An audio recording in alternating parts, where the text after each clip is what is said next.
বাংলাদেশ ২০২৫ উন্নয়ন নাকি মহাবিপর্যয়, এক কঠিন সন্ধিক্ষণে দাঁড়িয়ে জাতি।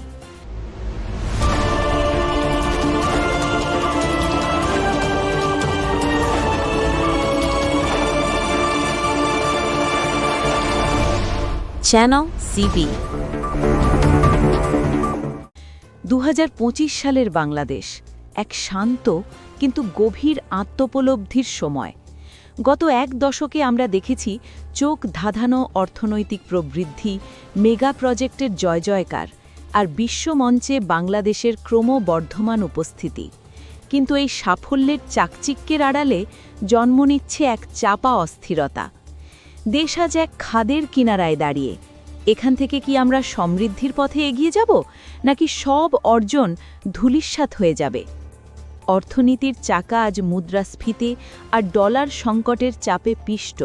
সাধারণ মানুষের নাভিশ্বাস উঠছে নিত্যপণ্যের ঊর্ধ্বগতিতে। তরুণ প্রজন্মের সামনে বড় প্রশ্ন, কোথায় কর্মসংস্থান? বড় বড় মেগা প্রজেক্টে আকাশছোঁয়া অট্টালিকা তৈরি হলেও প্রশ্ন উঠেছে, এই উন্নয়ন কি সবার জন্য? শহর আর গ্রামের বৈষম্য এখন প্রকট। সময় এসেছে উন্নয়ন কেন্দ্রিক নীতি ছেড়ে মানুষ কেন্দ্রিক উন্নয়নে মনোযোগী হওয়ার। রাজনৈতিকভাবে ২০২৬ সালটি হবে আস্থার অগ্নিপরীক্ষার বছর।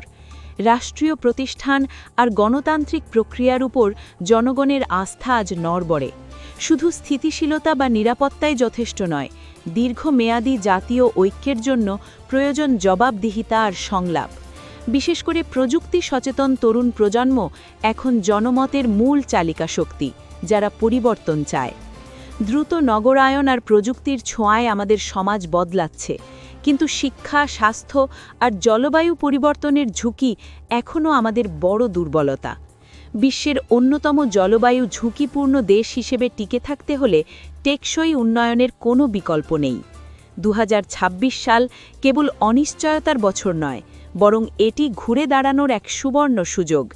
নেতৃত্বকে নতুনভাবে সাজানোর, আস্থা পুনরুদ্ধারের আর একটি অন্তর্ভুক্তিমূলক আগামের স্বপ্ন দেখার সময় এখনই।